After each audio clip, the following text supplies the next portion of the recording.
Appointment ले ली थी तुमने कि? ले ली थी As usual last time से। तुम बस यहाँ ना तुम अब देर करो। ये लो, ये मैंने कर दिया इस्त्री है। चलो जल्दी काम करो, टाइम तो रहता नहीं। बेटी जरा जल्दी आ जाना, आज के दिन बाजार जाना क्या जरूरी है? हमें ज्यादा देर नहीं लगेगी, बस घंटा भर। वो नहीं किसी, बस इसके बाल बनवाने हैं और वापस आ जाएंगे जल्दी। हाँ जरा जल्दी आ जाना, घर में मेहमान भरे हुए हैं, वो क्या कहेंगे कि दुल्हन मारी मारी फिर रही है। खाला पिछले वाले दरवाजे से आ जाएंगे, किसी को पता नहीं चलेगा। अच्छा जल्दी आ जाना। चले निकलो मेरा। हेलो हाय अस्सलाम वालेकुम, कैसे मिजाज है? आज आप यहाँ शादी के दिन, एन शादी के दिन? तौबा तौबा, ईमान से क्या जमाना आ गया। दूल्हा मियाँ घर पे मेहंदी लगा के शर्माए हुए बैठे होंगे और आप यहाँ पर। ए सहेली सहेली समझाती नहीं है इन्हें आप क्यों नहीं बैठ गए साथ शर्माने के लिए उनके? अरे आप कहें तो मैं भी बैठ जाता हूँ, मेरा क्या है। फराज भाई हम सूप पीने जा रहे हैं, आप भी चलिए ना हमारे साथ। सूप पीने जा रहे हैं? अरे ये तो बड़ी मेरी सादत है, मेरा फर्ज है। आइए ना अंदर चलते हैं ना, प्लीज आइए, प्लीज कम इन। आइए अंदर चलो।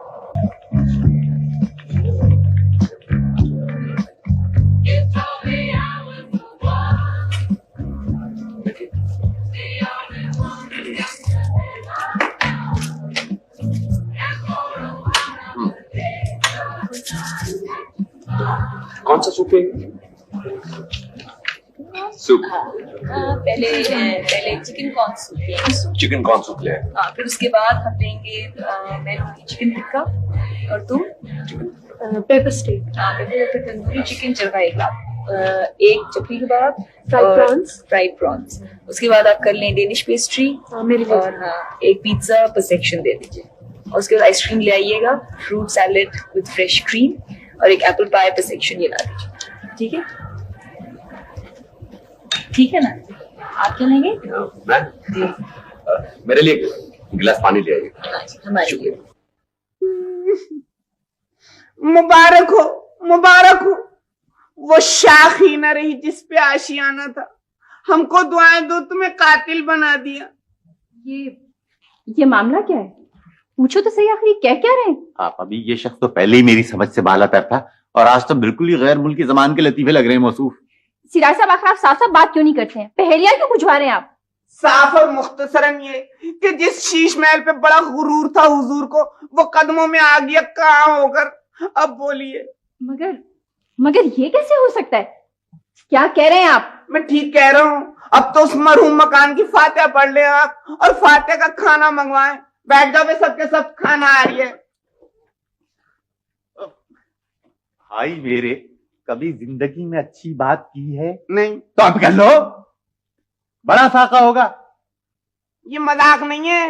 ये चार बुलबुलें, एक मुर्गाबी, एक मोर, यूं ही घोंसले से जुदा होकर फड़फड़ाते हुए इधर को नहीं आ गए हैं।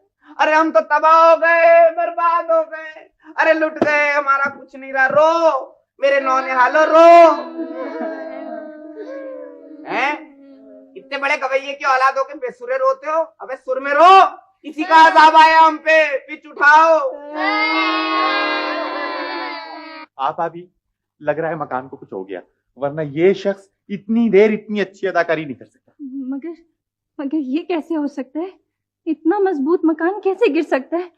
अरे उसको तो नाना अब्बा ने खुद खड़े होकर बनवाया था। कैसे जालिम थे नाना अब्बा मरहूम, मेरा मकबरा तामीर करा गए। वो तो जिंदगी थी इन सुरों की जो बच गए, नहीं तो अभी भैरवी बज रही होती। ये तो गजब हो गया आप अभी। ओह, अरे मुझे चक्कर आ रहा है। आप अभी होश कीजिए, होश कीजिए। अरे मैं चली। ओहो, आप अभी। अरे मेरा मकान। जिब्रान, पानी लाओ, पानी लाओ। जिब्रान, अरे आप अभी होश कीजिए, होश कीजिए। देखिए ना, मकान तो आनी जानी चीज होती है, मगर मैं जिंदा रहा तो 10 मकान बनवा दूंगा आपको। भाई तकल्लुफ मत कीजिए, अपना ही घर समझिए। तकल्लुफ कौन कर रहा है ना? हम तो सिर्फ सूप पीने आए थे। जब ये देखा कि आप दावत कर रहे हैं तो हमने कहा पूरा का पूरा खाना खा लिया जाए। क्यों साहब, है ना? मैं दावत कर रहा हूँ? ये कब की बात है? मैं तो खुद दावत पे आया हूँ। नहीं फराज भाई, ये मजाक कर रही है, आप तो हमारे मेहमान हैं। वैसे मैं भी मजाक ही कर रहा था, समझा कीजिए। आपके लिए कुछ और मंगाऊं? नहीं, पहले बहुत देर हो गई है। क्यों भाई, घर जाके क्या करना है आपको सिवाय बारात के इंतजार करने के? तरियों खाओ ना बिस्कुट, ऐसे खा रहे हो जैसे तख्ते तोड़ लो। और ये तुम अपना फाटक हटाओ और खाओ, अपना ही घर है। क़यामत तो हम पे टूटी है, कौड़ी कौड़ी को मोहताज हो गए, सारा सामान खत्म हो गया। अब क्या होगा? हमसे क्या पूछ रहे हो क्या होगा? लो हम हमसे पूछ रहे हैं कि क्या होगा? ना हम मकान में रहने वाले, ना मकान गिराने वाले। तो और हम किससे पूछे? हमारी ये हालत किसने बनाई है? हमने बनाई है। और नहीं तो क्या कुत्तों ने बनाई है? ये मखदूश मकान में रखना मजाक नहीं है, काबिले दस्तंदाजी पुलिस है। मैं तो सीधा थाने जा रही था, मगर क्या करूं, शरीफ आदमी हूँ। लग रहे हैं। और ये डरा किसको रहे हैं आप? धमका किसको रहे हैं आप? अच्छा धमकी, ठीक है, मैं जाता हूँ थाने और लेके आता हूँ पुलिस को। किराएदारों के भी बड़े हुकूक होते हैं, और मैं तो अंजुमन तहफ्फुज़ किराएदारान का सेक्रेटरी हूँ। जमीन आसमान एक करके रख दूंगा। चलो बेटा चलो सबके सब।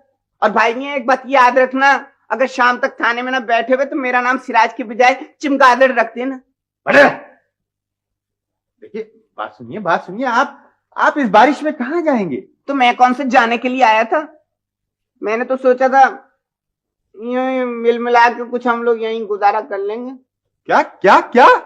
तो ठीक है, हम जाते दूसरे दरवाजे पे सलाखों वाले। ये आपका मतलब है कि ये सारी भेड़ चाल ये सब लोग यहाँ पे रहेंगे?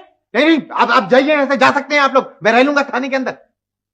वैसे एक काम हो सकता है, खैर अगर आप कहें तो मैं बीवी बच्चों को तो भेज देता हूँ मैं के, और खुद यहीं किसी कोने खांचे में पड़ा रहूंगा चुपका। देखिए बारिश रुकेगी ना तो मलबे में से दबा हुआ सामान भी तो निकालना है। लाखों का माल यूं ही पड़ा हुआ है और हो रही है गीला। हाँ ये ठीक है, भेज दें आप इन सबको, मैं के भेज दें। किराया दे दें, ये चले जाएं उजड़े हुए परदेश की तरफ। क्या किराया मैं दे दूं? तो मैं मजबूर तो नहीं कर रही है। चलो बे चलो, उठ जाओ सरगम, ऐसे चला जाएगा नहीं तो। अरे कितना किराया होगा? अकेले बच्चे जाएंगे, हवाई जहाज का दे दें। हवाई जहाज का? आप तो ऐसे उछल रहे हैं जैसे मैंने रॉकेट का किराया मांग लिया चांद पे जाने के लिए। कयामत तक नहीं दे सकता मैं हवाई जहाज का किराया। चले जाए आप लोग, उठे, छोड़ बिस्किट। चले हवाई जहाज का ना सही, रेल का सही, चले जाएंगे बुरे भले डाइनिंग कार में। ठीक है, दे दूंगा। और ये सब मैं इसलिए दूंगा, ये किराया मेरा, कि मेरे दिल में खौफ खुदा है, समझा? और ये जो धौंस देते हैं ना, आपके मकान गिर गया, मखदूज मकान था, थाने चला जाऊंगा मैं। ये कोई धौंस वौंस नहीं चलेगी आपकी। यहाँ वो मकान थाने वालों को भी पता है कि 10 साल आप काबिज रहे उस मकान के ऊपर। तो मियां नन्हे, अब लड़ने की क्या बात है? अब तो फैसला हो गया ना, बात तय हो गई है। चलो अब जरी सी चाय मंगवाओ गरम गरम, और कोई ठंडे पानी वानी का इंतजाम करो, हमारी डेकोरेशन खराब हुई थी सबकी। जिंदगी के उसूल खेलों के उसूलों की तरह अटल नहीं होते। तो जो उसूल वक्त और मसलहत के हिसाब से बदलते चले जाए, तो उसूल ही क्या? हम यार, इंसान उसूल बनाता है या उसूल इंसान को बनाते हैं? जिंदगी को आजाद परिंदे की तरह उड़ने दो, तस्वीर की तरह फ्रेम में जड़कर कैद ना करो। सर ये दफ्तर के डिसिप्लिन का मामला। मैं जानता हूँ कि तुम्हें मेरा उस लड़की को इस तरह अपॉइंट करना बुरा लगा है। बात दरअसल ये है सर कि दफ्तरी मामलात में हमेशा एफिशिएंसी देखी जाती है, हमदर्दी के बलबूते पे काम नहीं चलता, और ये चीज आप मुझसे ज्यादा जानते हैं। हो सकता है कि वो लड़की एफिशिएंट साबित हो। एफिशिएंट? क्या बात कर रहे हैं आप? अगर आप मेरी राय मालूम करना चाहते हैं तो मेरे ख्याल में वो लड़की इस जगह के लिए निहायती नाकाबिल है। उसे मौका देने में भला क्या हर्ज है? आज से पहले कभी आपको दफ्तरी मामलात में इतना जज्बाती फैसला करते नहीं देखा। हाँ, वाकई ये एक जज्बाती फैसला था, लम्हे भर का फैसला। किसी को बचाने के फैसले लम्हे भर में किए जाते हैं। बस यूं समझ लो कि मेरा जी चाहा कि मैं उसे बचा लूं। मैं ये नहीं पूछूंगा क्यों, ना मैंने कभी आपके फैसले पर एतराज किया, लेकिन इतना याद रखिए कि इस तरह से काम का नुकसान भी हो सकता है। जानते हो, उस लड़की को देखकर मुझे किसी और हंसती हुई लड़की का ध्यान आ जाता है। ये जो लड़कियों की हंसी होती है, ये फुलझड़ी की तरह होती है, पल भर में उजाला करती हैं और पल भर में बुझ जाती हैं। बस मेरा जी चाहा कि मैं उसे बुझने न दूं। हो, मेरा ख्याल ये है कि वो इतनी बुरी साबित नहीं होगी, काम सीख लेंगे। आओ आओ।